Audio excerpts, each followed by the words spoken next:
Hello everyone, welcome to my new channel Ayush education. तो आज हम लोग पढ़ने वाले हैं क्लास 10 के हिंदी कोर्स बी के पहला चैप्टर कबीर की साखी।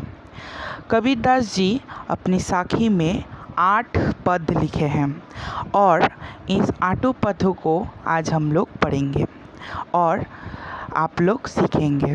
पहला पद में लिखा है, ऐसी वाणी बोलिए मन का आपा कोय, अपना तन शीतल करे औरन को सुख होए।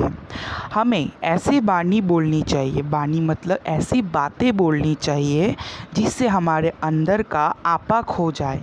मन का आपा, यहाँ आपा का अर्थ होता है अहंकार। हमें ऐसी बातें बोलनी चाहिए जिससे हमारे अंदर का अहंकार खो जाए।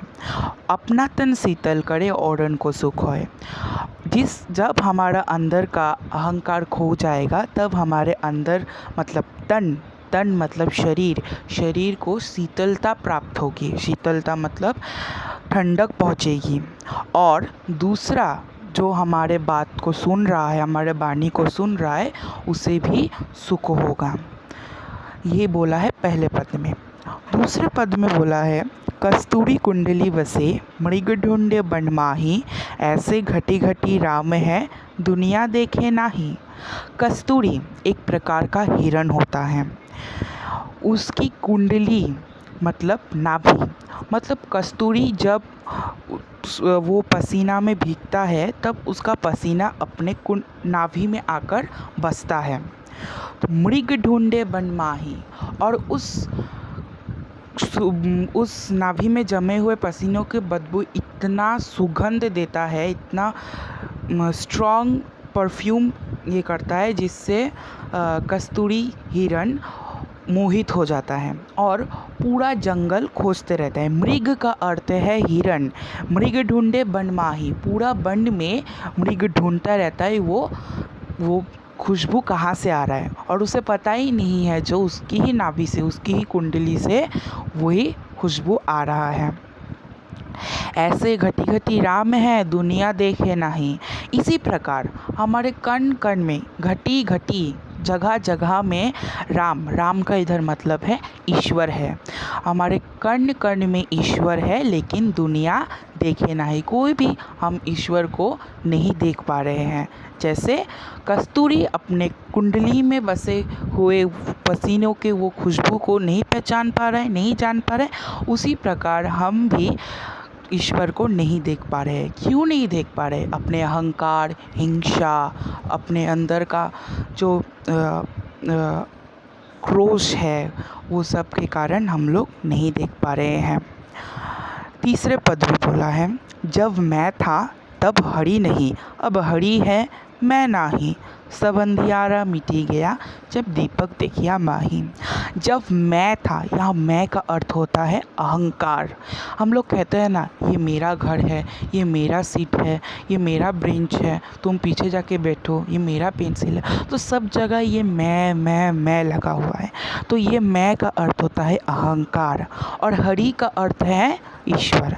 तो इधर कह रहा है कबीरदास जी, जो जहाँ अहंकार है वहाँ ईश्वर नहीं है और जब ईश्वर है तब अहंकार नहीं है। इसका मतलब क्या? ईश्वर और अहंकार एक साथ कभी नहीं रह सकते। सब अंधियारा मिटी गया जब दीपक देखिया माही। सब अंधकार मिट जाता है जब हम लोग दीपक की रोशनी जलाते हैं। दीपक जलाते हैं तो रोशनी आते हैं, तो उसी रोशनी के कारण पूरा अंधकार मिट जाता है। वही इधर इस पंक्ति के भाव से कबीरदास जी कहना चाहते हैं, जब हमारे मन में ईश्वर की किरण, ईश्वर की दीपक जल जाएगी तब सारा अंधकार, सारा अहंकार मिट जाएगा। फिर बोले हैं कबीरदास जी, सुखिया सब संसार है खाए आरु सोवे, दुखिया दास कबीर हैं जागे आरु रोवे।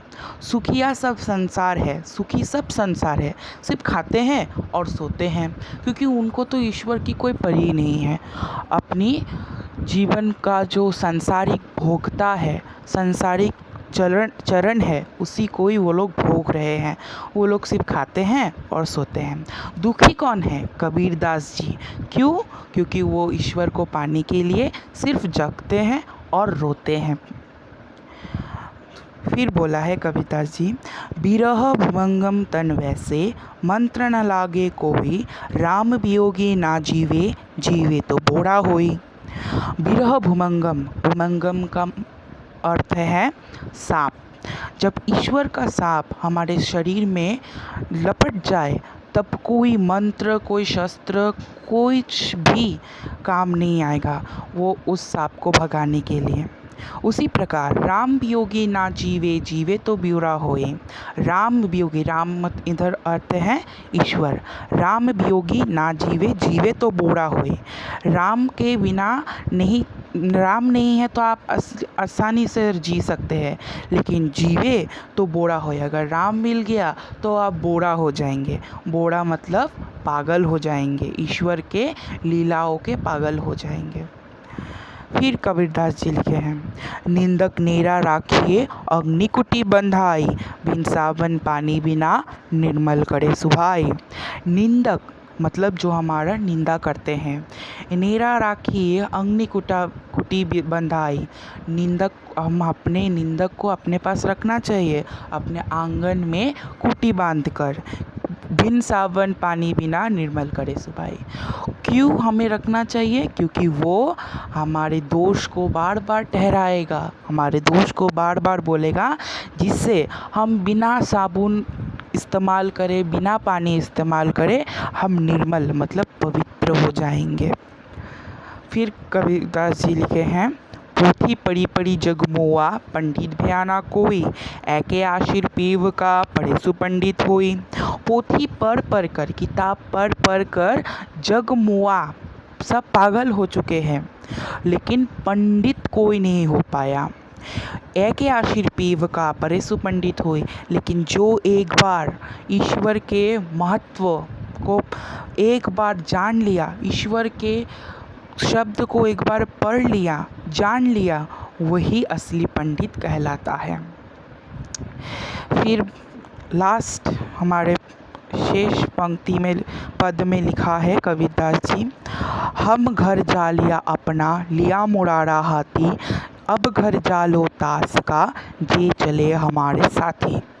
हम इधर में कबीरदास जी और अन्य साधुओं के बारे में बोला है। जो वो लोग क्या करते हैं, साधु लोग अपने संसार को त्याग देते हैं, वो लोग अपने ही घर को खुद जला देते हैं।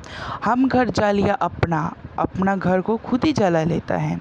लिया मुरारा हाथी, मुरारा उनका जो टोपली होता है जिसमें वो लोग सामान रखते हैं, उस टोपली को हाथ में लेकर अब घर जलो ताश का, उनका घर कैसा है? ताश का।